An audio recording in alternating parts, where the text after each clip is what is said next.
Hampshire recovered from a dreadful start to their LV County Championship campaign to end the opening day against Leicestershire at the Ageas Bowl on top. Put in by Ramnaresh Sarwan, Hampshire lost both openers before a run had been scored. Jimmy Adams played an in-swinging delivery from Alex Wyatt back onto his stumps, while Michael Carberry edged Matthew Hoggard behind to give Niall O'Brien his first catch in Leicestershire colours following his close season move from Northamptonshire. 0 for 2 was hardly the start Hampshire wanted against a Leicestershire side with little experience in their bowling ranks. Liam Dawson tried to make the most of that as he led the recovery against a team which has started the last couple of summers with rare victories. Hampshire gave a debut to Australian George Bailey, who could not have even dreamt of a worse moment to come to the crease, but in spite of that he was soon showing his undoubted class with the bat. He was quickly onto anything which fell short from the bowlers as one boundary followed another. Perhaps best known on these shores at least as a T20 player, Bailey has plenty of runs under his belt in the first-class game too, and he was wasting no time in adding to them. Sarwan employed 7 different bowlers in the opening session, but few of them looked threatening.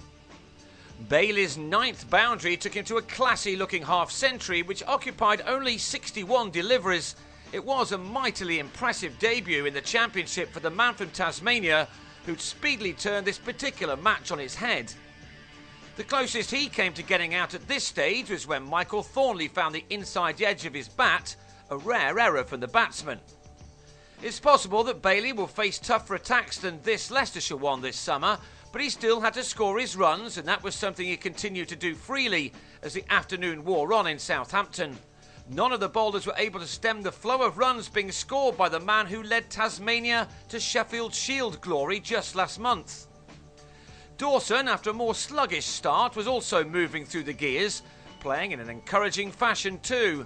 The runs were beginning to come at a good lick now as this pair added 141 for the third wicket in 32 overs to now put Hampshire ahead of the game. That was until Dawson on 46 used the middle of his bat but guided a ball from debutant Ollie Freckingham into the hands of Jigger Naik. That was the bowler's maiden first-class wicket. Parity may have been restored soon afterwards had Wyatt's shout for a leg before against James Vince been answered in the affirmative. It wasn't. But some quick thinking from O'Brien did finally end Bailey's innings in a rather bizarre fashion.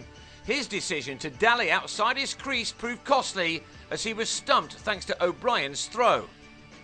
Bailey departed for 93 and having been rather gifted that wicket, the visitors would have been hopeful of taking full advantage. The fact that they didn't was down to Vince and the vastly experienced Sean Irvine. Irvine played some very attractive strokes as he looked to get this particular summer off to a flyer.